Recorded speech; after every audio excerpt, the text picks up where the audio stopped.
पिछली क्लास में हमने मैनेजमेंट का मीनिंग समझा, लेकिन आज मैं आपसे एक सवाल पूछने वाला हूं कि अगर मैनेजमेंट इतना ही पावरफुल कॉन्सेप्ट है जो कंपनीज को बनाता भी है और गिराता भी, तो इसका ब्लूप्रिंट किसने डिजाइन किया होगा?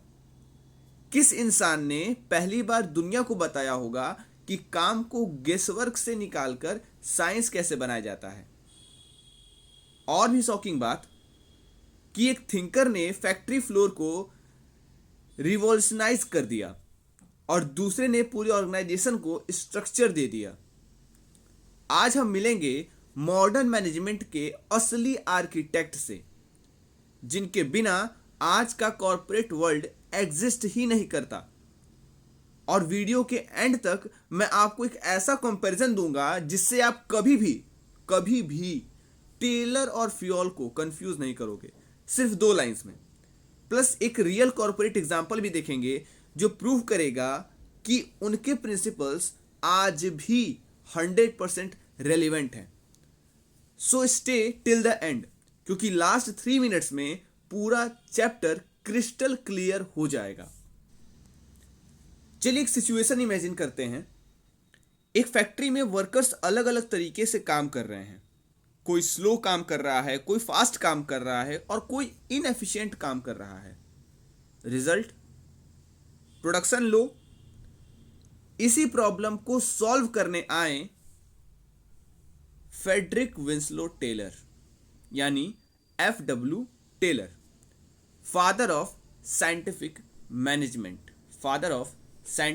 मैनेजमेंट। टेलर ने कहा, गेसवर्क बंद करो, साइंस यूज करो, रूल ऑफ थंब से साइंटिफिक अप्रोच पे जाओ। सो इनके कॉन्ट्रीब्यूशंस क्या क्या हैं एक एक करके समझते हैं। गेसवर्क बंद करो, साइंस लगाओ, मतलब है कि काम को ऑब्जर्व करो, साथ ही साथ काम को मेजर करो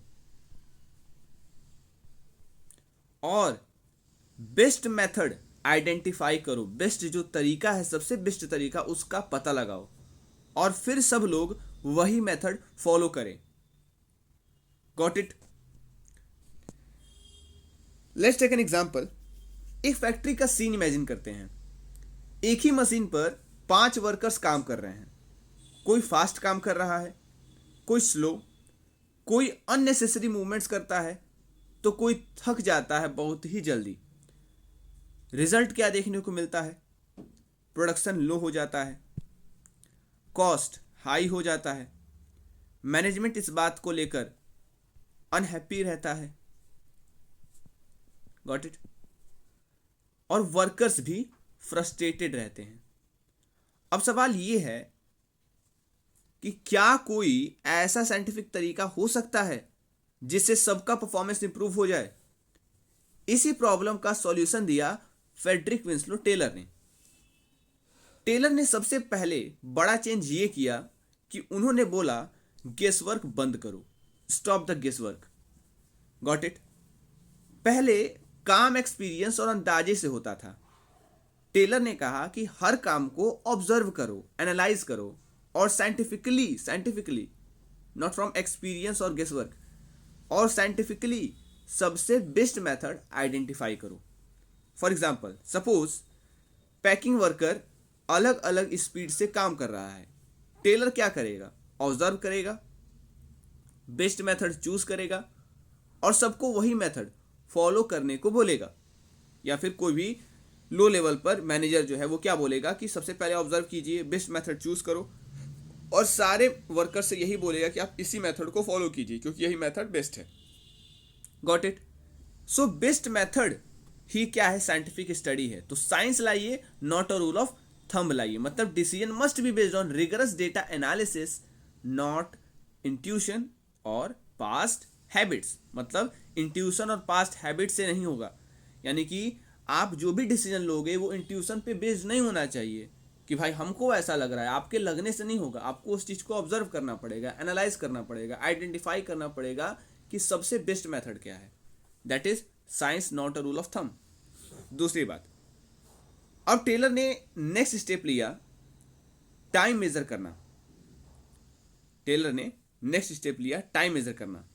हर काम को कितने टाइम में होना चाहिए ये साइंटिफिकली कैलकुलेट किया। एग्जाम्पल, एक वर्कर 10 मिनट में काम कर रहा है, दूसरा 6 मिनट में, तो टेलर ने स्टैंडर्ड टाइम फिक्स किया 6 मिनट का। रिजल्ट क्या देखने को मिला? टारगेट क्लियर हुआ, प्रोडक्टिविटी इंक्रीज हुई। ठीक है, उसके बाद तीसरा जो था, यहां पे लिखा नहीं है, मैं लिख दे रहा हूं वैसे, 4 प्रिंसिपल्स ऑफ साइंटिफिक मैनेजमेंट। और मैं अभी जो बात कर रहा हूँ ना, ये टाइम स्टडी और मोशन स्टडी, ये टेक्निक्स ऑफ साइंटिफिक मैनेजमेंट हैं, तो इसको भी आप लिख सकते हो साथ ही साथ। देखो जैसे कि mechanics of efficiency measuring work, that is techniques of scientific management. Got it? इसी को मैंने दोनों को साथ में मैंने ले लिया है। Got it? तो इसमें कोई दिक्कत नहीं होना चाहिए वहाँ तक। वैसे अभी मैं बात कर रहा था टाइम स्टडी की। टाइम स्टडी यहाँ पे लिखा हुआ है ऑल दो, ठीक है। तो टाइम स्टडी क्या बोलता है कि स्टडिंग द एग्जैक्ट टाइम। भाई जो एग्जैक्ट टाइम है required to complete each task using a stop watch, उसको स्टडी करना। पर्पस क्या था? पता लगाना एक स्टैंडर्ड टाइम कितना लग रहा है आउटपुट बनाने में, ताकि एक बेंचमार्क एक मापदंड इस्टेब्लिश किया जा सके, एक स्टैंडर्ड इस्टेब्लिश किया जा सके, इसलिए टाइम स्टडी किया। ठीक है, ये टेक्निक्स हैं कि कैसे होगा।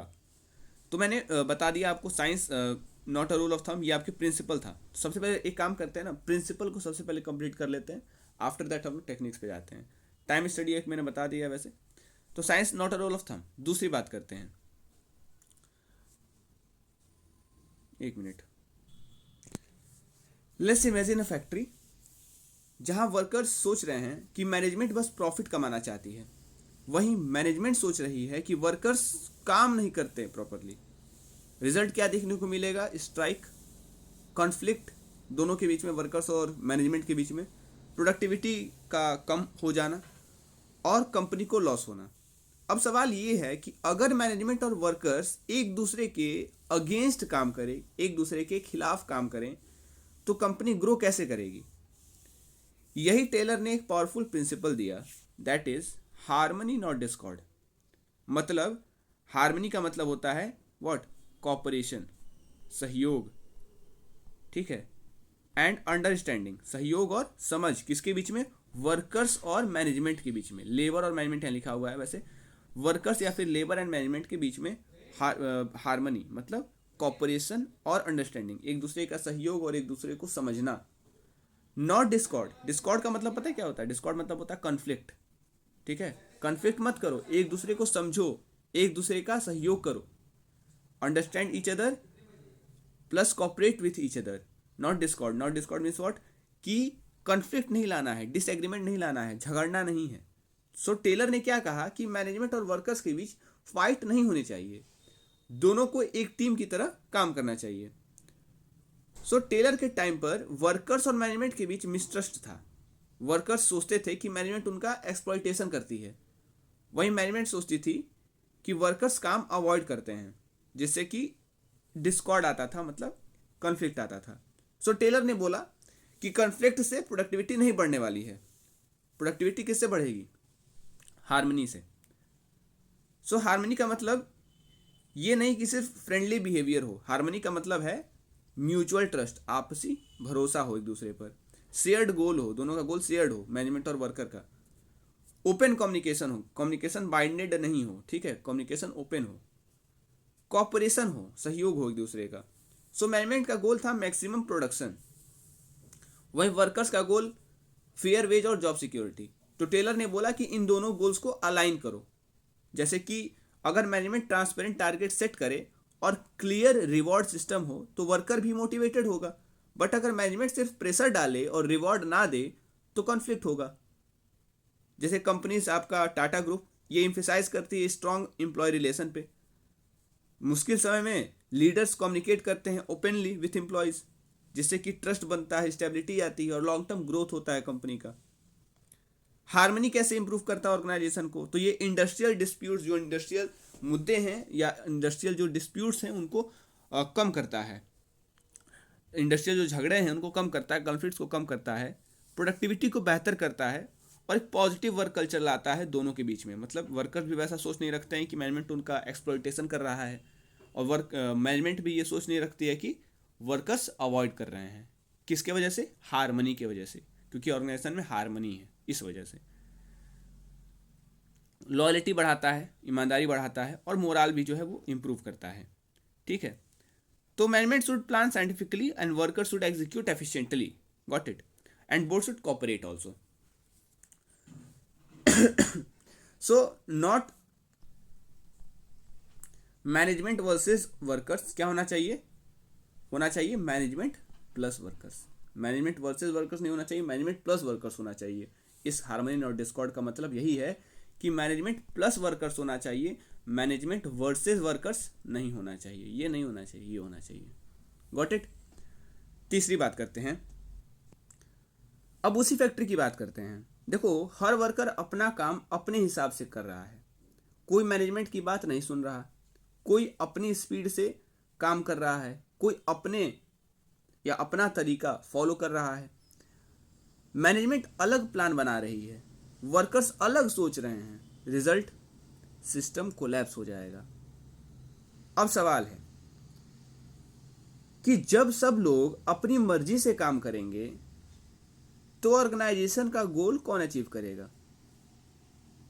यही टेलर ने कहा, कॉपरेशन नॉट इंडिविजुअलिज्म। मतलब कॉपरेशन का मतलब क्या होता है? कॉपरेशन का मतलब अभी मैंने बताया हार्मनी। तो कॉपरेशन का मतलब होता है वर्किंग टुगेदर, एक साथ काम करना, विथ म्यूचुअल अंडरस्टैंडिंग, आपसी समझ के साथ काम करना। और इंडिविजुअलिज्म का मतलब क्या होता है? कि केवल खुद के इंटरेस्ट के लिए काम करना बिना किसी कोऑर्डिनेशन के। यानी कि इंडिविजुअलिज्म में क्या कोऑर्डिनेशन होता है? नहीं सर, नहीं होता है कोऑर्डिनेशन। तो इंडिविजुअलिज्म में कोऑर्डिनेशन की मौजूदगी नहीं होती है, लेकिन कॉपरेशन में कोऑर्डिनेशन मौजूद होता है। इसी वजह से टेलर ने कहा कि कॉपरेशन नॉट इंडिविजुअलिज्म, क्योंकि कोऑर्डिनेशन जरूरी है किसके लिए? मैनेजमेंट के लिए। और यही तो है मैनेजमेंट की आत्मा, एसेंस। और एसेंस ही नहीं रहेगा तो मैनेजमेंट का क्या मतलब है? तो कोऑर्डिनेशन होता है कॉपरेशन में, इंडिविजुअलिज्म में कोऑर्डिनेशन नहीं होता है। और चूंकि नहीं होता है, इस वजह से टेलर ने कहा कि भाई इंडिविजुअलिज्म लेके नहीं चलना है, आपको क्या लेके चलना है? Cooperation. Got it. So Taylor का मैसेज क्या था कि वर्कर्स और मैनेजमेंट को एक टीम की तरह काम करना चाहिए। वर्कर्स और मैनेजमेंट, इन दोनों को एक टीम की तरह काम करना चाहिए, ना कि अपनी अलग अलग डायरेक्शन में काम करना चाहिए। सो टेलर के टाइम पर क्या था कि वर्कर्स अपनी यूनियन के थ्रू मैनेजमेंट से लड़ते थे। मैनेजमेंट अपनी पॉलिसीज वर्कर्स पर फोर्स करती थी, ट्रस्ट कम था। अब हर ग्रुप अपने इंटरेस्ट के लिए फाइट करता था। सो टेलर ने बोला कि ये वॉर बंद करो भाई, ये वॉर करोगे तो ना तुम रहोगे, ना वर्कर्स रहेंगे, ना मैनेजमेंट रहेगा, और ना ही आपका ये ऑर्गेनाइजेशन रहेगा। तो ये वॉर बंद करो, पार्टनरशिप स्टार्ट करो, नॉट पार्टनरशिप बिजनेस। एक साथ चलो, कॉपरेशन लेके चलो, एक दूसरे को म्यूचुअली अंडरस्टैंड करो। तो कॉपरेशन का मतलब है mutual respect, shared responsibility, joint effort. वहीं इंडिविजुअल का मतलब क्या है? कि मुझे क्या मिलेगा, हमेशा सोचते रहो मुझे क्या मिलेगा, मुझे क्या मिलेगा। भाई ये सब नहीं लेके चलना है, नॉट इंडिविजुअलिज्म। मुझे क्या मिलेगा, मेरा फायदा पहले क्या, इसमें मेरा क्या फायदा, ये सब लेके नहीं चलना है। सो टेलर ने कहा कि अगर वर्कर सिर्फ अपनी सैलरी देखेगा और मैनेजमेंट सिर्फ प्रॉफिट देखेगी तो बैलेंस कभी नहीं बनने वाला। तो वर्कर्स को हमेशा अपनी सैलरी के बारे में चिंतित नहीं रहना चाहिए कि मुझे क्या मिलेगा, और मैनेजमेंट को भी हमेशा नहीं सोचना चाहिए कि भाई इसमें मेरा प्रॉफिट हो रहा है कि नहीं हो रहा है। जैसे एक प्रोडक्शन यूनिट में मैनेजमेंट टारगेट फिक्स करती है, वर्कर टारगेट अचीव करते हैं। सो अगर दोनों मिलकर रियलिस्टिक टारगेट सेट करें और इंसेंटिव सिस्टम क्लियर हो तो कॉपरेशन बनेगा। अगर मैनेजमेंट बिना डिस्कस किए प्रेशर डाले तो रेजिस्टेंस आएगा, मतलब विरोध होगा। तो कंपनी जैसे इन्फोसिस वगैरह हैं, ये सब टीम वर्क कल्चर पर फोकस करती हैं। प्रोजेक्ट्स में डेवलपर्स, मैनेजर्स, क्लाइंट्स सब मिलकर काम करते हैं। अगर डेवलपर बोले कि ये मेरा काम नहीं और मैनेजर बोले कि मुझे बस रिजल्ट चाहिए तो प्रोजेक्ट फेल हो जाएगा। Got it. So cooperation focus करता है टीम गोल पे और इंडिविजुअलिज्म फोकस करता है पर्सनल गोल पे। ये पार्टनरशिप है, लेकिन ये आपका या इससे आपका इंडिविजुअलिज्म से क्या होगा, आपका कॉन्फ्लिक्ट आएगा। और कॉपरेशन ही आपको ग्रोथ दिला सकता है, अदरवाइज इंडिविजुअलिज्म से क्या आएगा, इनस्टेबिलिटी आएगी। प्रोडक्टिविटी भी इसी से बढ़ेगी, इससे नहीं बढ़ने वाली है, ठीक है। सो रिप्लेसिंग आइसोलेटेड एफर्ट, अकेले आपको एफर्ट नहीं लगाना, उस रिप्लेस करो, उस आइसोलेटेड एफर्ट को रिप्लेस करना है किसके साथ, कोलैबोरेटिव वर्किंग के साथ। और उसमें गोल क्या रहेगा सबका, common. Got it. So Taylor ने यही चाहा कि मैनेजमेंट साइंटिफिकली प्लान करे, वर्कर साइंटिफिकली परफॉर्म करे और दोनों मिलकर मैक्सिमम आउटपुट अचीव करें। Got it. सो इसलिए उन्होंने कहा कि replace individual interest with cooperative spirit, कि रिप्लेस कीजिए किसको, इंडिविजुअल इंटरेस्ट को, किसके साथ, कोऑपरेटिव स्पिरिट के साथ। अब देखो ये आप पॉइंट देखो, हार्मनी नॉट डिस्कॉर्ड और कॉपरेशन नॉट इंडिविजुअलिज्म, ये देखने में दोनों एक जैसे ही लगते हैं, लेकिन डिफरेंस है, बिल्कुल है। इमेजिन कीजिए एक फैक्ट्री में मैनेजमेंट और वर्कर्स के बीच टेंशन चल रहा है। वर्कर्स सोच रहे हैं कि मैनेजमेंट हमारा एक्सप्लॉइटेशन करता है, और मैनेजमेंट सोच रहा है कि वर्कर्स काम नहीं करते प्रॉपरली। यहाँ प्रॉब्लम क्या है, रिलेशनशिप का। तो यही टेलर ने बोला हार्मनी नॉट डिस्कॉर्ड। अब दूसरा सिचुएशन समझो, मैनेजमेंट और वर्कर्स के बीच फाइट नहीं है, झगड़ा नहीं है, लेकिन सब अपने अपने इंटरेस्ट में काम कर रहे हैं। झगड़ा नहीं है, यहाँ पे झगड़ा था, यहाँ पे झगड़ा था। उस झगड़े को कैसे सुलझाया गया, हार्मनी से, ठीक। दूसरा सिचुएशन मैं जो बोल रहा हूँ वो समझना। सो मैनेजमेंट और वर्कर्स के बीच फाइट नहीं है, झगड़ा नहीं है, लेकिन सब अपने अपने फायदे में काम कर रहे हैं, इंटरेस्ट में काम कर रहे हैं। वर्कर्स बोल रहे हैं कि मुझे बस सैलरी मिलनी चाहिए, वही मैनेजर बोल रहा है कि मुझे बस प्रॉफिट चाहिए। टीम एफर्ट नहीं है। यहाँ प्रॉब्लम क्या है, यहाँ प्रॉब्लम है कोऑर्डिनेशन प्रॉब्लम। यहाँ प्रॉब्लम किसकी है, कोऑर्डिनेशन की। यहाँ क्या कोऑर्डिनेशन की प्रॉब्लम थी, नहीं, यहाँ पे तो सबसे पहले फाइट ही था, कोऑर्डिनेशन तो गया भाड़ में। यहाँ पे ना कोऑर्डिनेशन था, ना कॉपरेशन था। No cooperation, no coordination. ना ही कॉपरेशन था, ना ही कोऑर्डिनेशन था। अच्छा सर, अगर कॉपरेशन आ जाएगा तो कोऑर्डिनेशन अपने आप आ जाएगा? नहीं, कॉपरेशन आ जाएगा, लेकिन कॉपरेशन के साथ साथ इंडिविजुअलिज्म का एब्सेंस होगा, तब जाके कोऑर्डिनेशन आएगा, जो कि यहाँ पे था। यानी कि यहाँ समस्या कोऑर्डिनेशन की थी, जैसे कि मैंने बताया अभी कि कॉपरेशन में कोऑर्डिनेशन होता है, लेकिन इंडिविजुअलिज्म में कोऑर्डिनेशन नहीं होता है। इसी वजह से इंडिविजुअलिज्म को हटाना है और क्या लाना है, कॉपरेशन लाना है, ताकि कोऑर्डिनेशन भी आ जाए। तो यही टेलर ने बोला, कॉपरेशन नॉट इंडिविजुअलिज्म। मतलब कि हार्मनी का मतलब होता है पीसफुल और फ्रेंडली रिलेशन, किसके बीच में, मैनेजमेंट और वर्कर के बीच में। डिस्कॉर्ड का मतलब कॉन्फ्लिक्ट और मिसट्रस्ट होता है। यानी ये जो प्रिंसिपल है फोकस करता है कॉन्फ्लिक्ट को हटाने पर, झगड़े को हटाने पर, और ट्रस्ट बिल्ड करने पर। मतलब स्टॉप फाइटिंग, बिल्ड अंडरस्टैंडिंग, ठीक है। यानी कि इमोशनल और रिलेशनल कॉन्फ्लिक्ट के बारे में बात कर रहा था कि अगर वर्कर्स स्ट्राइक पे जाए मिसट्रस्ट की वजह से कंपनी सफ़र करेगी। तो हार्मनी रिस्टोर्स पीस। हार्मनी क्या करता है, पीस को दोबारा लाता है। अब समझिएगा, कॉपरेशन का मतलब क्या होता है। कॉपरेशन का मतलब होता है कि कॉमन गोल के टुवर्ड्स काम करना। वहीं इंडिविजुअलिज्म का मतलब होता है कि केवल खुद के इंटरेस्ट के लिए काम करना। तो ये फोकस कर रहा था cooperation not individualism, team work पे। ये टीम वर्क पे फोकस नहीं कर रहा था, लेकिन ये जो है ये टीम वर्क पे फोकस कर रहा था और शेयर्ड रिस्पॉन्सिबिलिटी पर फोकस कर रहा था। यानी कि stop thinking only about your self, यानी कि हमेशा खुद के बारे में सोचना बंद करो। वर्क एज अ टीम, एक टीम के रूप में काम करो, ठीक है। यहाँ पे सब अपने बारे में नहीं सोच रहा था, यहाँ पे तो झगड़ा ही था कि भाई ये मेरा एक्सप्लॉइटेशन कर रहा है कि, और ये काम अवॉइड कर रहा है। मैनेजमेंट सोच रहा है कि वर्कर काम अवॉइड कर रहा है, और वर्कर सोच रहा है कि मैनेजमेंट दिन भर मेरे ऊपर हाविए रहता है, चढ़ा रहता है कि काम करो काम करो। तो ये था हार्मनी नॉट डिस्कॉर्ड। लेकिन जिसमें कि वर्कर्स खुद के फायदे के लिए काम कर, यहाँ तो काम ही नहीं हो रहा है, यहाँ तो काम ही नहीं हो रहा, हमेशा झगड़ा हो रहा है। लेकिन यहाँ पे काम हो रहा है, लेकिन खुद के फायदे के लिए। यहाँ पे काम ही नहीं हो रहा, और यहाँ पे जो काम हो रहा है वो खुद के फायदे के लिए हो रहा है। ये बात है। सो हार्मनी का मतलब होता है नॉट फाइटिंग, और कॉपरेशन का मतलब होता है वर्किंग टुगेदर, एक साथ काम करो। हार्मनी सॉल्व रिलेशनशिप इशू, ये क्या करता है, रिलेशनशिप इशू को खत्म करता है। वहीं कॉपरेशन परफॉर्मेंस इशू को खत्म करता है, ठीक है। तो हार्मनी एक तरह का क्या है, फाउंडेशन है, बेस है। क्योंकि जब तक झगड़ा रहेगा तब तक काम नहीं होगा। झगड़ा सॉल्व हो गया, अब काम भी कर रहे हैं लोग, लेकिन काम कर रहे हैं खुद के फ़ायदे के लिए। तो खुद के फ़ायदे के लिए करने का मतलब है कि वहाँ पे इंडिविजुअलिज्म है, और उसी इंडिविजुअलिज्म को हटाना है किससे? कॉपरेशन के थ्रू।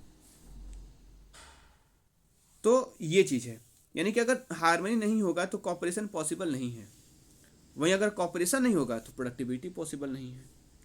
तो टेलर ने कहा कि पहले रिलेशनशिप इंप्रूव किया जाए, दैट इज हार्मनी, फिर टीम वर्क इस्टेब्लिश किया जाए, that is cooperation. Got it? Let's suppose उसी फैक्ट्री के एग्जांपल लेते हैं। देखो, उस फैक्ट्री में 100 वर्कर्स काम कर रहे हैं, लेकिन प्रोडक्शन सिर्फ जो हो रहा है ना वो 60% हो रहा है। Got it? 60%, मतलब प्रोडक्शन सिर्फ 60% कैपेसिटी पर चल रहा है, और वर्कर्स कितने हैं? 100, टोटल 100 वर्कर्स हैं, लेकिन काम केवल 60% कैपेसिटी पर चल रहा है। मशीन्स इडल हो चुकी हैं, खराब है। वर्कर्स स्लो काम कर रहे हैं, वर्कर्स के काम करने का स्पीड स्लो है, और सिस्टम इनएफिशिएंट है। Got it? अब सवाल ये है कि अगर कंपनी अपनी फुल कैपेसिटी यूज़ ही नहीं करेगी, क्योंकि 100% कैपेसिटी वो यूज़ नहीं कर रही है, वो 60% कैपेसिटी यूज़ कर रही है, मतलब अगर 100 वर्कर्स हैं तो केवल 60 वर्कर्स से काम करवा रही है। ठीक? तो अगर कंपनी अपनी फुल कैपेसिटी यूज़ ही नहीं करेगी तो प्रॉफिट कैसे बढ़ेगा? यही टेलर ने कहा कि मैक्सिमम आउटपुट के लिए एम कीजिए, रेस्ट्रिक्टेड आउटपुट के लिए नहीं। मैक्सिमम आउटपुट का मतलब है कि ऑर्गेनाइजेशन को अपनी फुल प्रोडक्टिव कैपेसिटी पर काम करना चाहिए। टेलर के टाइम पर वर्कर्स इंटेंशनली, जानबूझकर स्लो काम करते थे, इसे कहते थे सोल्डरिंग। इसे क्या कहा जाता था? सोल्जरिंग, सोल्जरिंग कहते थे इसे। एक मिनट, यहाँ मैं लिख दे रहा हूँ छोटे में। इसे कहते थे सोल्जरिंग, जहाँ पे कि वर्कर्स जानबूझकर स्लो काम करते थे। Got it? टेलर ने बोला कि प्रोडक्शन को आर्टिफिशियली रेस्ट्रिक्ट मत करो, जानबूझकर रेस्ट्रिक्ट मत करो। अच्छा, टेलर ने मैक्सिमम आउटपुट पर क्यों इतना बल दिया? क्योंकि हाई प्रोडक्शन से क्या होगा? ज़्यादा अगर प्रोडक्शन करोगे ना, अगर 100% कैपेसिटी यूज़ करोगे, तो आपका पर यूनिट कॉस्ट जो है, पर यूनिट कॉस्ट वो क्या होगा? कम होगा।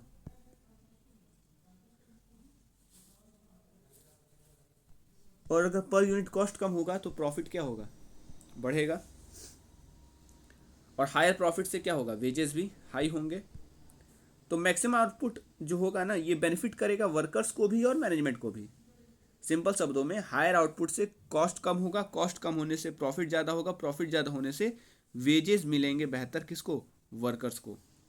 जैसे कि टोयोटा ये फोकस करता है कि रिसोर्सेज का फुली यूटिलाइजेशन हो, क्योंकि अगर इडल कैपेसिटी रहेगा ना, अगर मशीन पड़े के पड़े रह जाएंगे तो इससे लॉस होगा।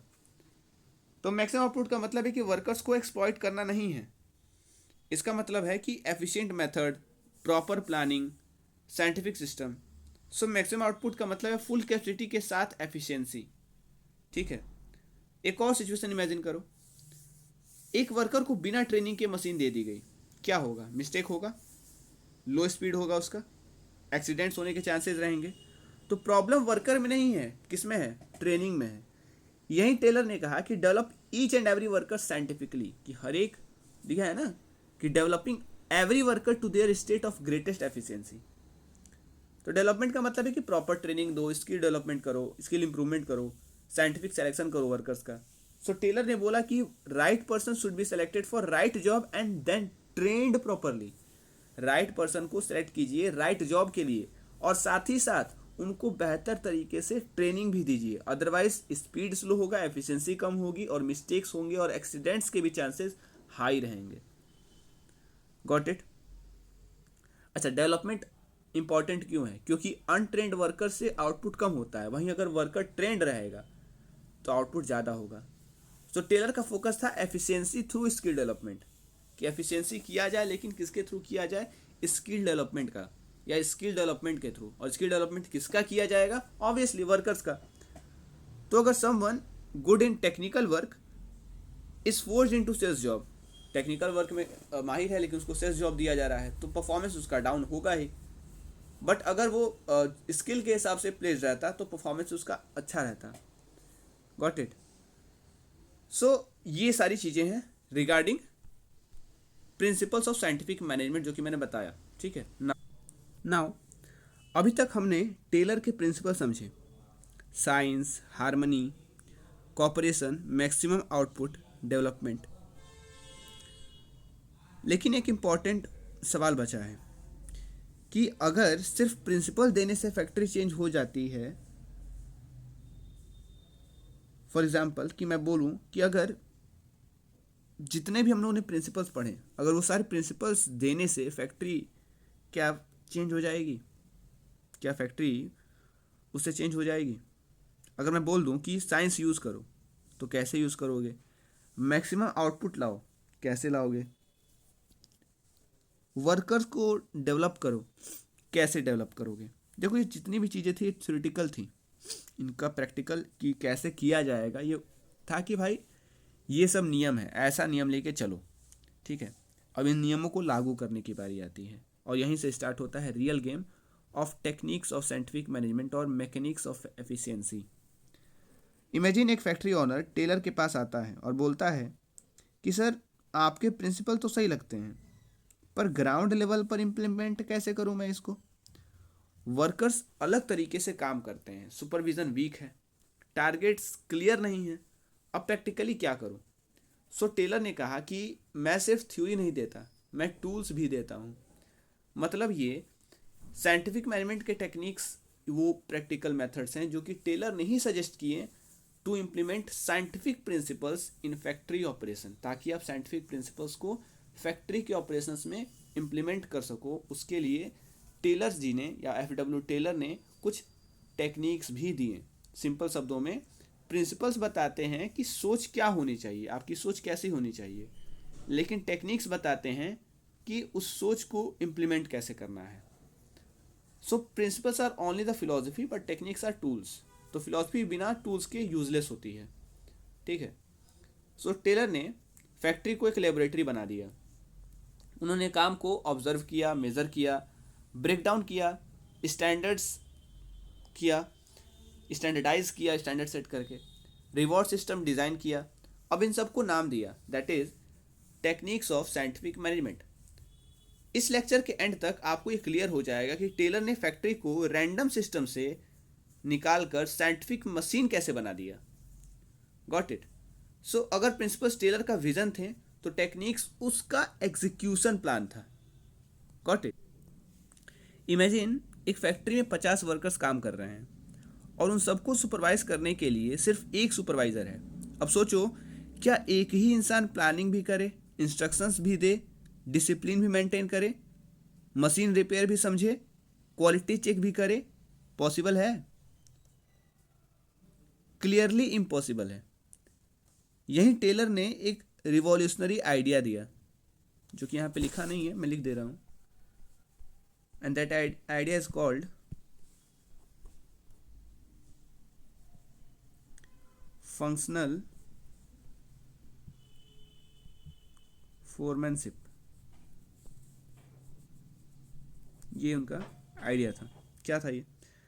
देखो, इसका मतलब होता है कि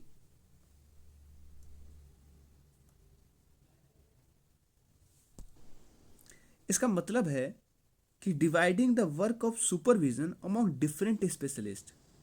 मतलब सिंपल सा है कि एक सुपरवाइजर सब कुछ नहीं करेगा, हर फंक्शन के लिए एक अलग एक्सपर्ट होगा। अब टेलर ने देखा कि सिंगल बॉस सिस्टम इनएफिशिएंट है। अगर केवल एक बॉस रहता है किसी सिस्टम में, केवल एक, तो वो क्या है अपने आप में, वो काम अपने आप में या वो सिस्टम अपने आप में इनएफिशिएंट है। Got it. एक आदमी हर चीज का एक्सपर्ट नहीं हो सकता है, इसलिए सुपरविजन को साइंटिफिकली डिवाइड कीजिए। तो सुपरविजन को क्या कीजिए, सुपरविजन को डिवाइड कीजिए साइंटिफिकली, यानी कि सुपरविजन को डिवीजन देना पड़ेगा, या सुपरविजन का डिवीजन होना जरूरी है। सो टेलर ने सुपरविजन को दो भागों में डिवाइड कर दिया। इस सुपरविजन को टेलर ने दो भागों में डिवाइड कर दिया। इसको मैं यहीं पे बना देता हूँ। ठीक ठीक है, आप लोग भी नोट कर लीजिएगा। तो सुपरविजन को इन्होंने दो भागों में डिवाइड किया।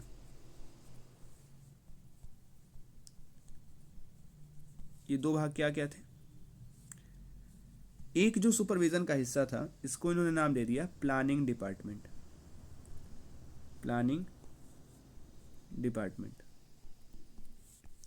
और एक को नाम दे दिया प्रोडक्शन डिपार्टमेंट। ठीक है। नाउ, और टोटल 8 स्पेशलिस्ट अपॉइंट किए। अब पहली बात, this people plan and guide. अब ये जो प्लानिंग डिपार्टमेंट में जो लोग भी होते थे, वो लोग क्या करते थे? चीज़ों को प्लान करते थे और लोगों को गाइड करते थे। प्लान और गाइड करते थे। अब इनमें थे कुल मिला के 4 लोग। एक एक करके सबके बारे में बात करते हैं। ठीक,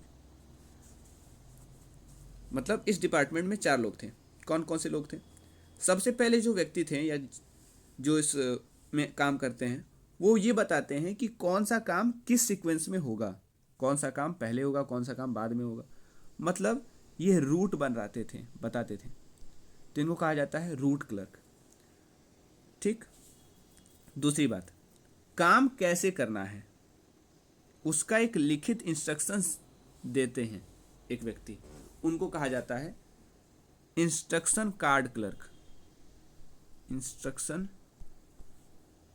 कार्ड क्लर्क। ठीक है। तीसरे व्यक्ति जो बताते हैं, जो चेक करते हैं कि कितना टाइम लगेगा और कितना कॉस्ट आएगा, इनको कहा जाता है टाइम एंड कॉस्ट क्लर्क। आप लोग TNC मत लिखिएगा, टाइम एंड कॉस्ट क्लर्क ही लिखिएगा।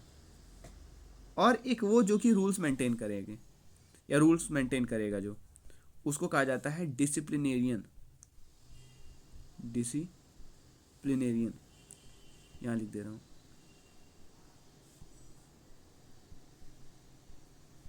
डिसिप्लिनेरियन,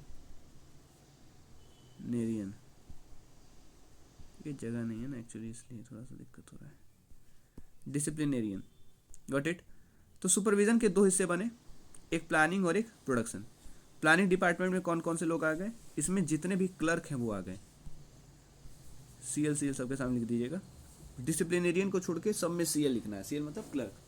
तो CL आप लोग मत लिखिएगा, आप लोग नोट से बना रहे हैं तो क्लर्क ही लिखिएगा उसमें। ठीक है। Root clerk, instruction card clerk, time and cost clerk, disciplinarian. ठीक है। नाउ ये एग्जीक्यूशन सुपरवाइज करते हैं। ये जो प्रोडक्शन डिपार्टमेंट वाले हैं, ये एग्जीक्यूशन को देखते हैं या एग्जीक्यूशन को सुपरवाइज करते हैं। इनमें कौन कौन से लोग होते हैं? इनमें पहले लोग होते हैं जिनका नाम होता है, मैं बताऊंगा बाद में, पहले उनके बारे में बताऊं। ये करते क्या है? ये मशीन सेटअप और मटेरियल का अरेंजमेंट करते हैं। तो इनको कहा जाता है गैंग बॉस।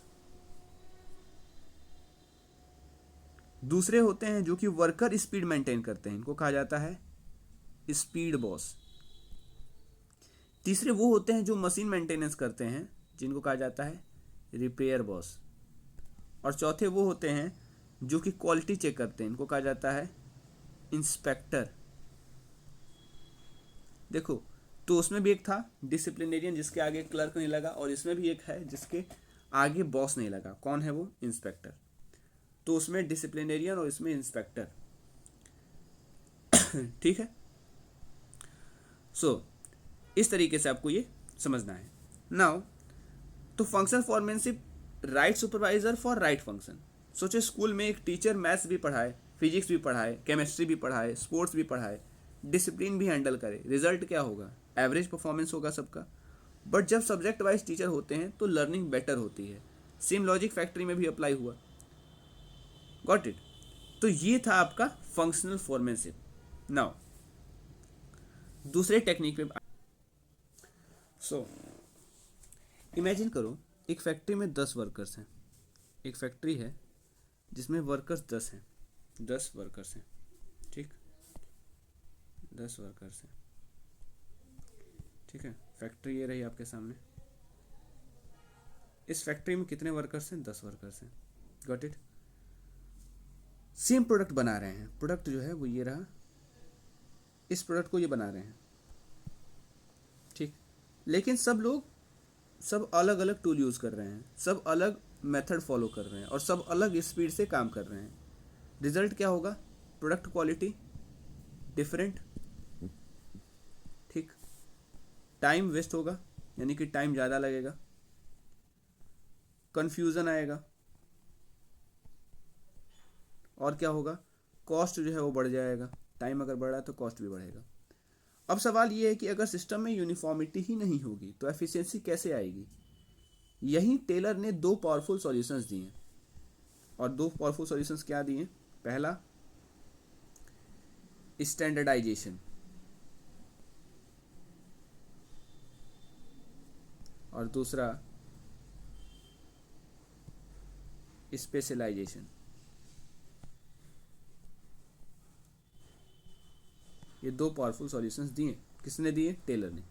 क्या है ये? आपका दूसरा टेक्निक है साइंटिफिक मैनेजमेंट का। अब देखिए स्टैंडर्डाइजेशन का मतलब क्या होता है। सिंपल शब्द में कहा जाए ना तो सब लोग सेम तरीके से काम करें, इसके लिए एक यूनिफॉर्म स्टैंडर्ड सेट करना फॉर टूल्स के लिए, मेथड्स के लिए, टाइम के लिए, वर्किंग कंडीशन और प्रोसेस के लिए एक यूनिफॉर्म वर्किंग कंडीशन और प्रोसेस के लिए एक यूनिफॉर्म क्या सेट करना? एक यूनिफॉर्म स्टैंडर्ड सेट करना। दैट इज योर स्टैंडर्डाइजेशन, ठीक है। Because different methods different results, तो टेलर ने कहा कि बेस्ट मेथड का पता लगाओ और उसको स्टैंडर्ड बना दो। सबसे बेस्ट मेथड का पता लगाओ, सबसे बेस्ट तरीके का पता लगाओ, सबसे बेस्ट मेथड का पता लगाओ और उसी को ही क्या बना दो? उस बेस्ट मेथड को ही क्या बना दो? स्टैंडर्ड बना दो। उसी को यूनिफॉर्म स्टैंडर्ड बना दो। सबसे बेस्ट मेथड का पता लगाओ और उसी को यूनिफॉर्म स्टैंडर्ड बना दो। जैसे सोचो एग्जाम में अगर हर स्टूडेंट अपना अलग मार्किंग सिस्टम फॉलो करे तो क्या ये पॉसिबल है? क्या हर स्टूडेंट अपना अलग मार्किंग सिस्टम फॉलो करेगा? नहीं है। स्टैंडर्ड मार्किंग सिस्टम होता है सबका। वैसे ही फैक्ट्री में same tool, same machine setup, same method होता है। असेंबली लाइन कंपनी जैसे कि टोयोटा, ये स्टैंडर्ड ऑपरेटिंग प्रोसीजर एसओपी का यूज़ करती है। एसओपी मतलब क्या होता है? एसओपी का मतलब होता है स्टैंडर्ड ऑपरेटिंग प्रोसीजर। जैसे हर प्रोसेस डॉक्यूमेंटेड होता है, जैसे कि क्वालिटी यूनिफॉर्म आती है, फास्ट प्रोडक्शन होता है और एरर कम होता है, ठीक है। तो समय बचेगा, वेस्टेज कम होगा, ट्रेनिंग आसान हो जाएगा, क्वालिटी कंट्रोल बेहतर होगा। तो ये था आपका स्टैंडर्डाइजेशन। दूसरी बात, वर्क को छोटे छोटे टास्क में डिवाइड कर दो। वर्क को डिवाइड कर दो किसमें? टास्क में, ठीक है। और इस टास्क को असाइन कर दो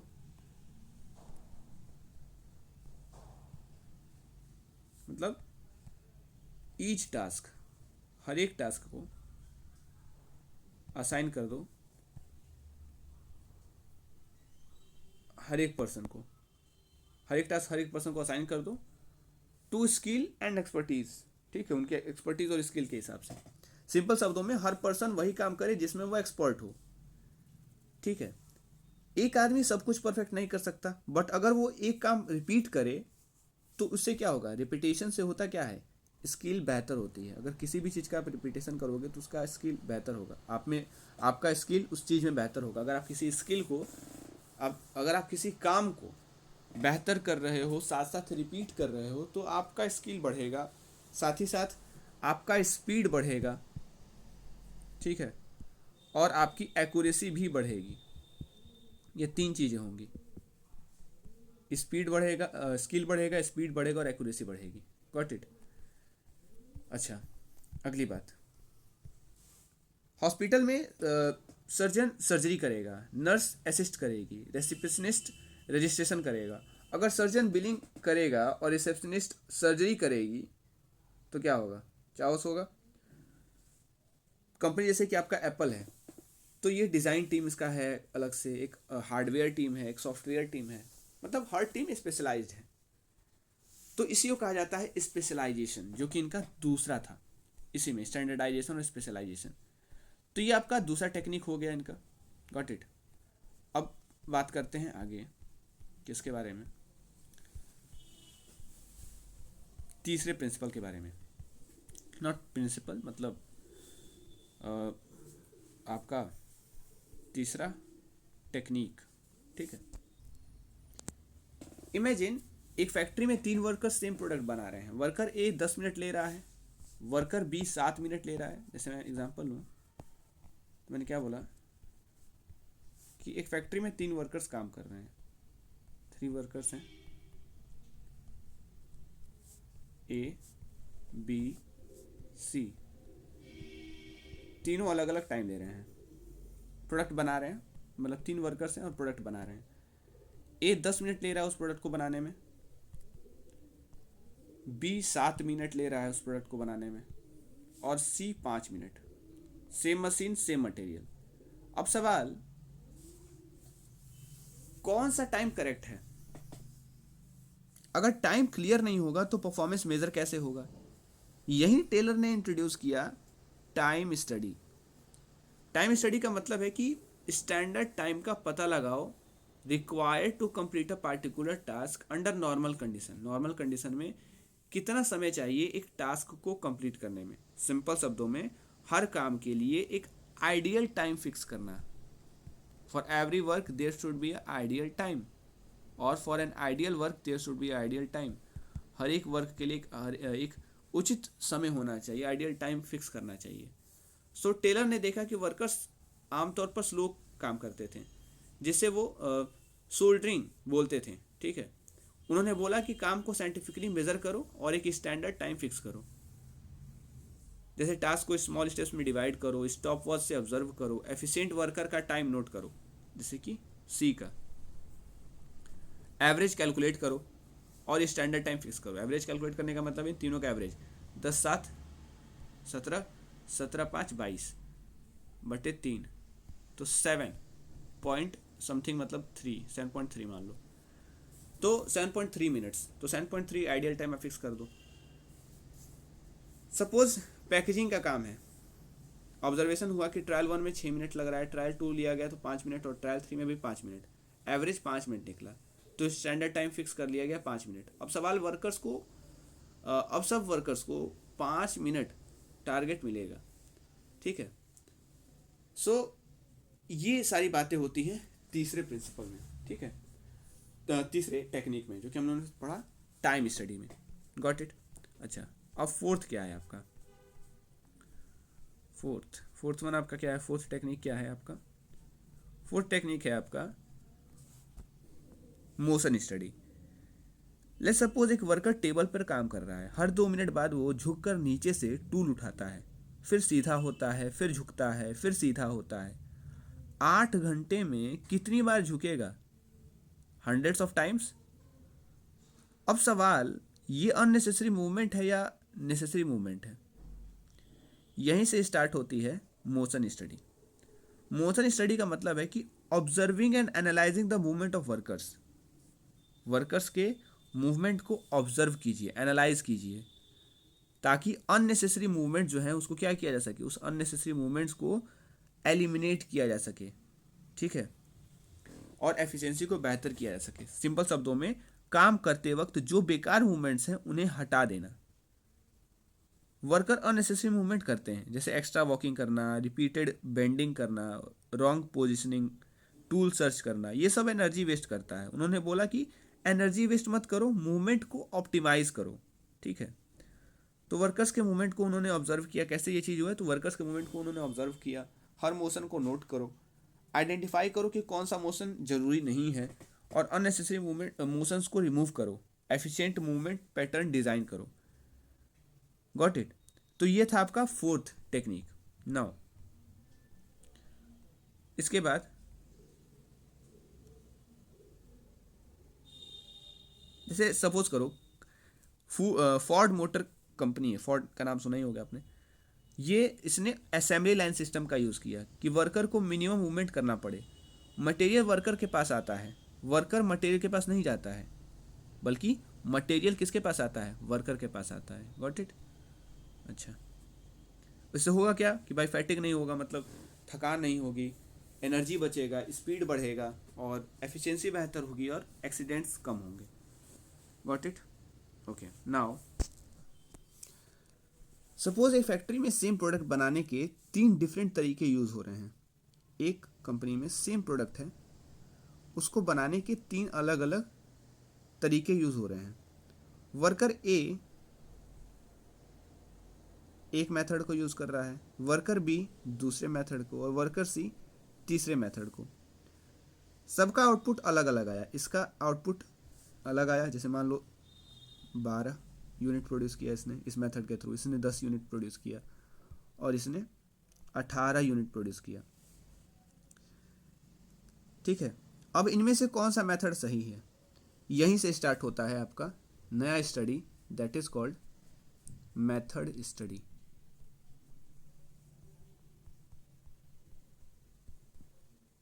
मेथड स्टडी सिंपल शब्दों में काम करने का सबसे बेस्ट तरीका आइडेंटिफाई करना। टेलर ने देखा कि लोग काम हैबिट से करते हैं, लॉजिक से नहीं, तो उन्होंने बोला कि सब मेथड्स जो है कंपनी को क्या करना चाहिए, कंपेयर करना चाहिए। बेस्ट मेथड चूज करो और उसको स्टैंडर्ड बना दो। ठीक है, जैसे टास्क जो है वो क्या है, टास्क जैसे सपोज करो पैकिंग है, प्रोडक्ट को पैक करना। मेथड ए है कि आप बॉक्स को इकट्ठा करो, बॉक्स असेंबल और फिर करो पैक। ठीक, and then you will pack. Method B है कि सबसे पहले 10 बॉक्सेस प्रिपेयर करो,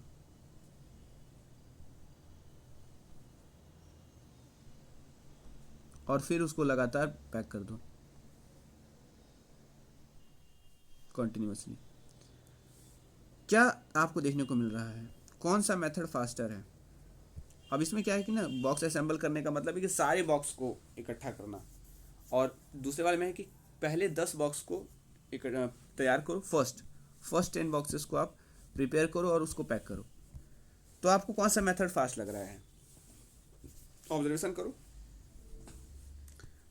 obviously B. So method B faster भी है और स्मूदर भी है, तो इसलिए मेथड बी को ही क्या माना जाएगा कि यही आपका स्टैंडर्ड मेथड होगा।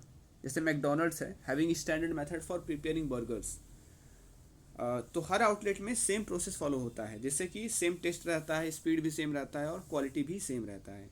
सो मेथड स्टडी प्रोसेस डिज़ाइन को इम्प्रूव करता है, टाइम स्टडी इम्प्रूव करता है किसको, स्पीड को, वहीं मोशन स्टडी इम्प्रूव करता है मूवमेंट को। याद रखिएगा, तीनों को मैं बता दे रहा हूँ। मेथड स्टडी, ये 5वां है वैसे। मेथड स्टडी किसको इम्प्रूव करता है? प्रोसेस डिज़ाइन को, पूरे प्रोसेस की डिज़ाइन को। अच्छा, मोशन स्टडी मूवमेंट को इम्प्रूव करता है, और टाइम स्टडी स्पीड को।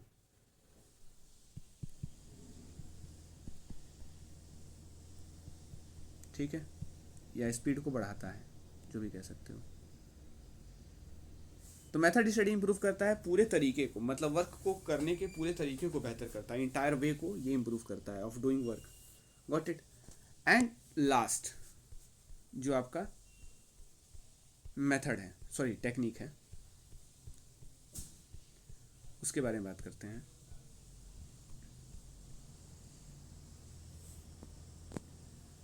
देखो, जो बेहतर कर रहा है उसको उतना बेहतर रिजल्ट देना चाहिए, उसको उतना बेहतर उसको रिवॉर्ड देना चाहिए। मतलब जो हायर आउटपुट प्रोड्यूस कर रहा है उसको हायर वेजेस दीजिए, जो लोअर आउटपुट दे रहा है उसको लोअर वेजेस दीजिए। इससे होगा क्या कि एक डायरेक्ट फाइनेंशियल मोटिवेटर बनेगा उन लोगों के लिए जो कि बेहतर आउटपुट प्रोड्यूस कर रहे हैं। तो वर्कर्स को पे करना चाहिए परफॉर्मेंस मेट्रिक के हिसाब से। Got it. जैसा उनका परफॉर्मेंस है उस हिसाब से उनका पेमेंट करना चाहिए। That is called differential piece wage system. मतलब वर्कर्स, एक कंपनी में बहुत तरीके के होते हैं, सारे वर्कर्स का परफॉर्मेंस एक जैसा नहीं होता है, इसलिए सबको डिफरेंस माना गया है। तो डिफरेंशियल पीस बेस्ड सिस्टम का मतलब है कि वर्कर्स को पेमेंट कीजिए but as per their performance.